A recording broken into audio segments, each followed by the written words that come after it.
Ang biyahe ng buhay ay parang nasa sasakyan. Ang pagsilang mo ay parang pagpihit na susi. Pag nangyari yon, isa lamang ang ibig sabihin. Umpisa na ng biyahe mo. Diretso lang ang tingin. Di ka pwedeng lingon na lingon. Matidisgrasya ka. Di ka pwedeng singit ng singit. Makakasagi ka. Antayin mo yung tamang tiyempo para makahataw. Pag andun ka na, hindi ka pwedeng pabagal-bagal. Mauunahan ka. Diretso lang ang biyahe. Di ka pwedeng hinto ng hinto o liko ng liko. Mauubusan ka ng gasolina. Buhay.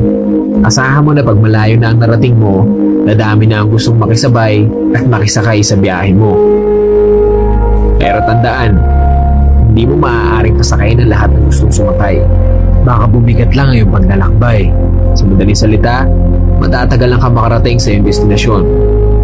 Isipin mo na lang na maisasakay mo din naman lahat sila kapag nakuha mo na ang lahat ng dapat mong kunin. Tagumpay. Balikan mo silang lahat para isakay, pero dapat mong piliin at suriin ng gusto ang bawat isasakay mo. Dahil may mga sakay na habang pinagmamaneho mo sila patungo sa destinasyon ng tagumpay, pipilitin nilang baguhin ang ruta mo sa kung anong ruta nila nakasanayan. Pag nangyari yon, huwag na huwag kang papayag.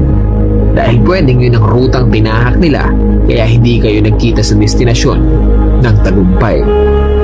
Kung gusto talaga nilang pumaroon sa rutang gusto nila, hayaan mo silang bumaba sa sasakyan mo. Katapos nun, move on.